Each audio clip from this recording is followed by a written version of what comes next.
The similar unrest left 16 people dead.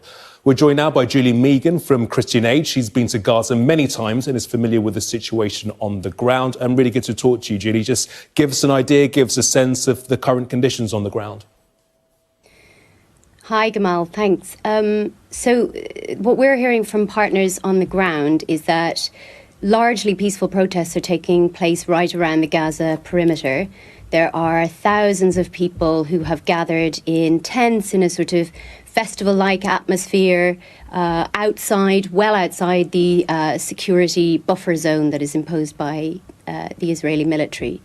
The Israeli military has responded using live fire, and this has resulted in, so far, UN final figures from last week are 22 people killed and 3 more, as we saw from your report from your correspondent again today. So the situation is one largely of peaceful protest, but with some that has been met with live fire. Prime Minister Benjamin Netanyahu's spokesman would disagree with what you had to say. I spoke to him a short while ago, and he says that these are people who are largely being influenced by Hamas that are going there to cross the border to cause chaos and violence on the streets. So it's really interesting, actually. At the moment, the protest itself was organised on social media by people who themselves are not affiliated with Hamas or Fatah, the two main Palestinian political parties.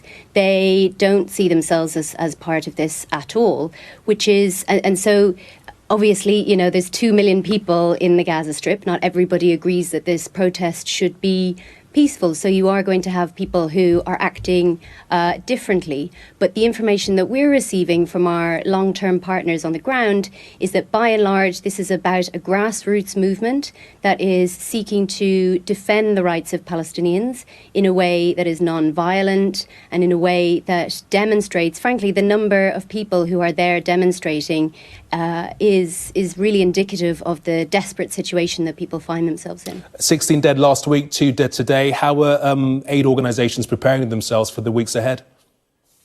So Gaza is no stranger to cycles of violence. We have been running an appeal since 2014, since the aerial bombardment then.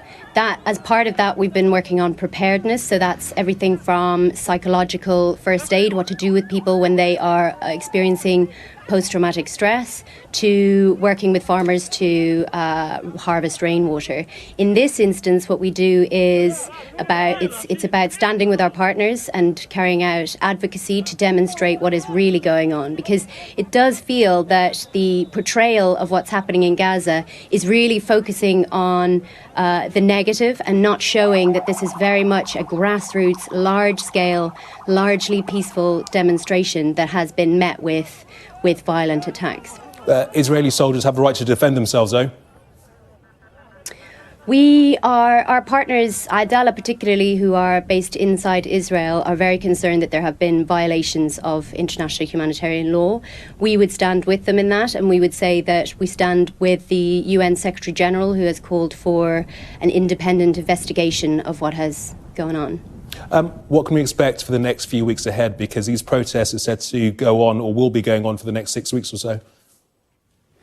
Well, what isn't really coming out of international media reports is that this is going on every single day. It's not just on Fridays.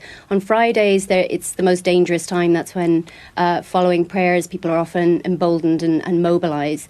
But during the rest of the time, what you see and what people are telling us is that in these tent areas, you have artists and journalists, families, cooking food for one another, sharing, singing, speaking, telling each other poetry, and they are really going to carry those peaceful demonstrations forward. But you would accept that there are dangerous people within those ranks too?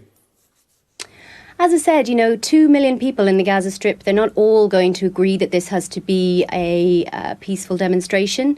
But I think what is really remarkable about this event is that there are so many people acting peacefully despite the desperate situation that they have found themselves in. Your audience may not be familiar with the land, sea and air blockade that Gaza has been under for 11 years now, and the rising unemployment rate. The World Bank says 40% of people are unemployed. This is an area around the size of the Isle of Wight, with 2 million people living there with abominable services and unable to leave and largely unable to provide for their families. So yes, I think it's quite remarkable that they are protesting peacefully at all. Julie Mehigan, thank you. Thank you.